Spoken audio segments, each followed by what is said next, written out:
get this game going. I didn't actually expect for that to rhyme, but it came out like that. All right. You're a poet, and you weren't even aware of it. I'm a poet, and I didn't even realize that I was actually a poet. Oh, my. Tasteless, who is this over here? I don't know. No, it's Thorzain, man. Focus, man. How don't you know that? We have Thorzain over here, not wishing luck, as usual. And, of course, we have Shadow over here in the bottom left. Now, this is cross spots. It should be a pretty long game. Although occasionally we've seen both players stay on 2 base in this matchup. Yeah, that occasionally happens, but Thorzain, he is a guy that, you know, he loves to get 2-2. He loves to take a lot of bases, and I'm not surprised at all that he actually chose this as his map. Yeah, it's a great map to play on. It's one of my favorites. It's a map that's actually been modified over and over again since Starcraft 2 came out, and you know, it's overall just a lot of fun. You know, the current version, I think, a lot better than that last one. And, you know, this is a map, though, even though Thorzain has shown amazing games on Shakura's Plateau, and I think he's probably very confident here. Well, obviously he is if he chose this so that he doesn't get eliminated. But this is also a map that Protoss players tend to like. Taking the 3rd base is really the only obstacle that Protoss has on this map. Other than that, I mean, you can even take a very fast expansion and hold that ramp above your expansion very easily.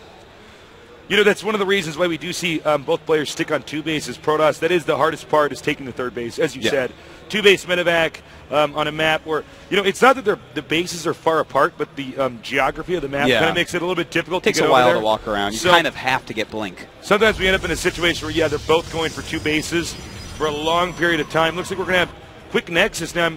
Ooh, I like this. Nexus first. Shadow pulling out all the stops, Tasteless. This can be a very, very powerful build. And if we look at what Thorzain is doing, well, he's not really doing quite anything yet. Just mining a little bit of gas. And if he actually noticed and realized that there are only a couple SCVs in there, he is going to feel so confident. Yeah, absolutely. This looks like it should be a build where he would gradually take an orbital. Yeah, it's definitely going to be either a Reaper expand or a Marauder expand. Either one of those can be held off by Shadow's build relatively well. The Reaper might be a little bit scarier, so we'll see. In fact, he does start a Reaper just as I say that. Are those booths really soundproof, Tasteless? How do they do it?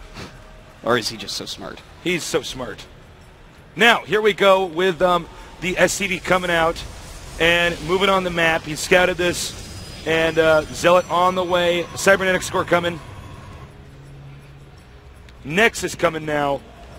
And just a little bit of harassment with this Marine. The probes do come down, and, well, got to micro that Marine back. Don't want to lose it. It's just kind of to force some lost mining time. I don't think he really is planning on killing any probes. He'd love to, but... It's kind of like the bunker rush against Zerg. You're going to force the drones to come up, or in this case, the probes to defend.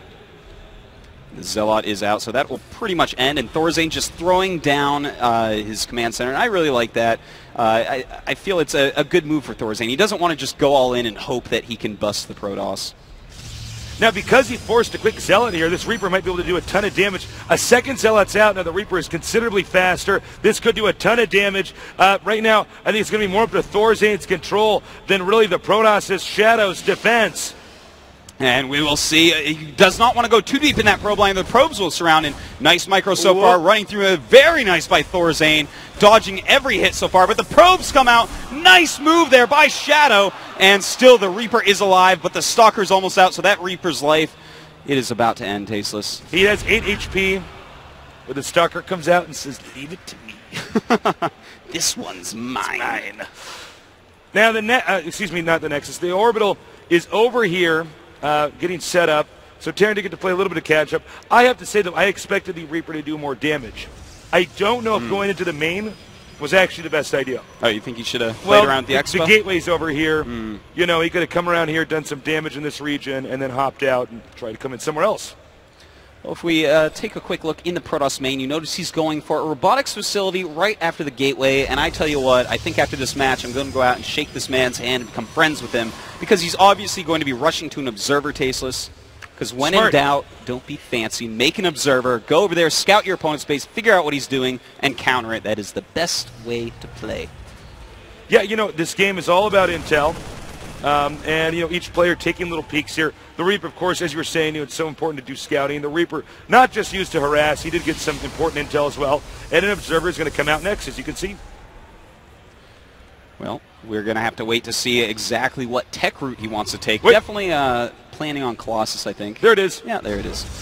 So rushing to Colossus ever so quickly off 2 gates. So being maybe just a little bit risky, but Thorzain is turtling up some as well. He's already got his factory up, as you see, making that starport, getting that reactor up. And we will have to see how quickly Thorzain gets his patented how quickly he gets to starports. Yeah, I'm interested in seeing that as well. It's going to be a pretty interesting game here. The big question is, when is the Protoss going to take his third? Oftentimes on this map, the Protoss does expand a little bit before the Terran does, similar to Starcraft 1, in fact. Now, also note this bunker placement that we have here in this location. It's very smart to put one bunker here and then another one behind it, because if you were to just peek in there, you'd only see one bunker. You might think, aha, I can take that. You'd run up there with your zealots. This bunker's going to shoot him down. A lot of little things going on here. It's not always the big things in StarCraft, but also, at times, the little things as well. That actually does even more than that, I think, Tasteless. You force field behind that first bunker, and that protects the second one from the zealots. Right. So, good moves by Thorzain. And, ooh, Tasteless, if we take a look in the main base of our Protoss player, he is actually going for a lot of safety now. He gets those Colossus started and then adds a bunch of gateways. And this is actually a very popular style in Korea at the moment, especially with the TSL team Protosses. They absolutely love to add on a bunch of gateways off 2 base and just be very safe against Terran before taking a 3rd base. Yeah, absolutely. And, it's one I'm interested in seeing how well these guys implore in this game. We can see he's getting the armor. Now, a lot of people who are not that experienced with StarCraft ask, why are Protosses getting the armor? In almost every RTS game, we see people get the +1 attack. You want to deal the damage. What if you're attacking a structure? Oh, run. Oh, that was actually so beautifully done that he ran behind the Observer to shoot it towards the turret. If he had shot it from where the Marine was standing in the beginning, then the Observer would have run away and not he been basically killed. sheepdogged it into the turret. Yeah. Sheepdog. I like that. I just made that turn. Wow, good work. Now, the Colossus is up. I don't believe Thorzain's actually going to engage here. Yeah, just going to pick off some stuff here. And walking out is Shadow, trying to snipe this a little bit. Thorzain going to have to back up, but now he sees, oh, that is a very fast Colossus. It may be time for him to start Viking production. And in fact, yes, he's starting Viking production. The little supply block actually stopped this Colossus, so nice move by Thorzain there. Back here at home, we're waiting to see. Does he have? Let's see here. Does he have? He only has 2 medevacs. Okay, so we are going to see the Vikings start up now, and here we go. Beautiful. Look at that. Reactor, starport. He's going to crank out as many Vikings as he possibly can.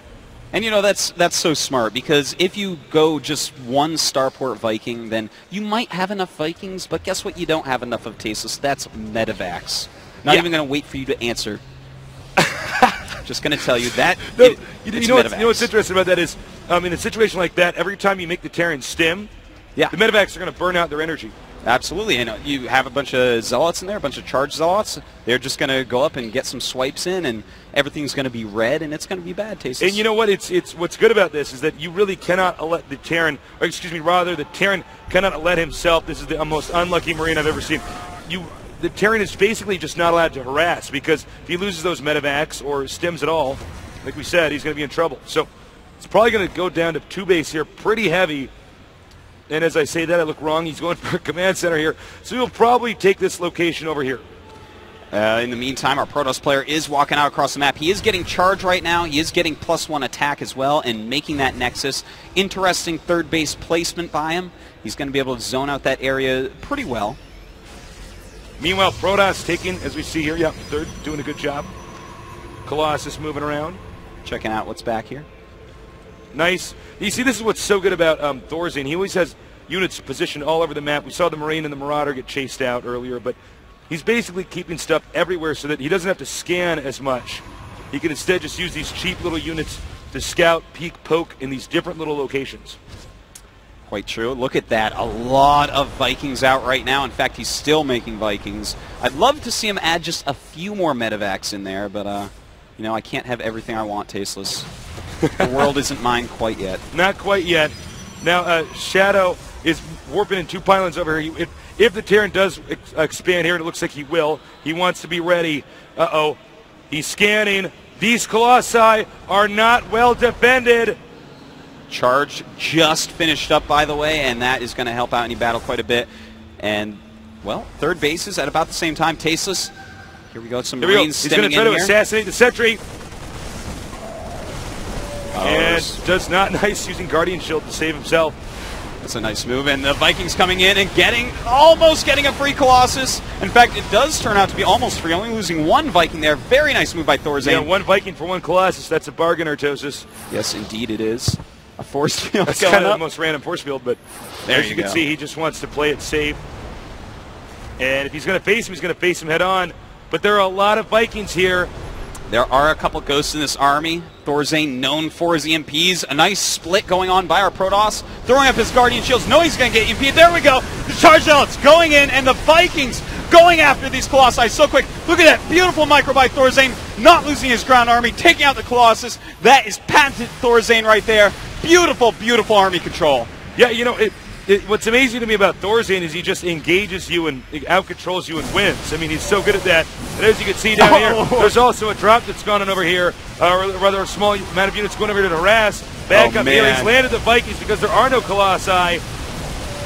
And Thorzain just peeling him apart, landing those Vikings, taking out the rest of his ground army here. And if those sentries die, that is going to be really bad for our Protoss player, Shadow. I got to say, Shadow did a good job of hanging on, but the Nexus has been destroyed. Meanwhile, back here, a planetary is up, 2 refineries. Have a pylon. A very uncomfortable probe. And he can just go back home. Even if Shadow chases him all the way back home, there's going to be more Terran stuff. See what I did there? So, I got to say, I think Thorzain has this in the bag. Yeah, man, he's done very well. Those Vikings still going after that Colossus. Looks like that Colossus may, in fact, go down to these Vikings. He needs to cover it with the Stalkers, and he does not. Oh, man. Kills off 2 Vikings, which is nice, but still, look at this army of Thorzain running up. He's already got 2-1. Protoss also at 2-1, but this is not looking good. He does not even have Blink at the moment, and Thorzain coming in saying, no, you can't have this expansion, but the Charge Zealots being warped in. It looks like Shadow. Will he be able to hold this off? No, it doesn't look like it. We may be seeing a GG relatively soon, Tasteless. Well, if you look at the upgrades, 2-1, or 1-2 to 2-1 in this case, so actually pretty even. It really was just unit control. That's right. Thorzain just completely out-microing his opponent in the battle. That micro I was talking about earlier before we saw the series start, not getting hit by the Colossus at all, Tasteless. Yeah, it's so important if you go Colossus to have the Stalkers under them, to be focused here. We see this is why you want to get a planetary in situations like this. It's not a macro game, it's a control game in this situation.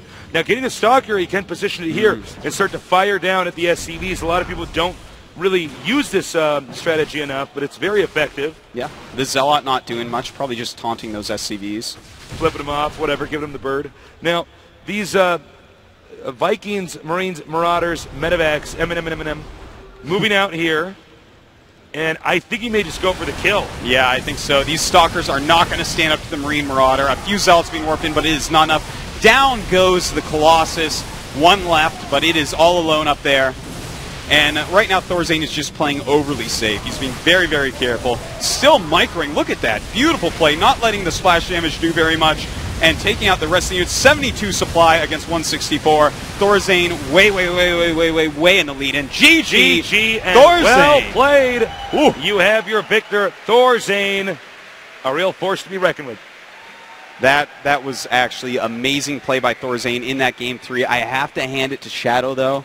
A relative unknown Shadow's coming good. in here. He's and really good. He played really well, man. Yeah, I'm really impressed, actually. Shadow, he had some very good strategies, but I think when it came down to engagements, he just didn't have enough. I mean, obviously, game 2 was a little bit different, right? I mean, he did manage to take out Thorzain's expansion, although Thorzain was somewhat caught off guard. If you notice, with Shadow, it was actually a little bit different. Shadow knew the attack was coming and just didn't manage to actually out-control his opponent. Yeah. All right, guys, so we're a little bit out of time. We're going to go to a commercial. When we come back, we're going to have an interview with the winner here at the MLG.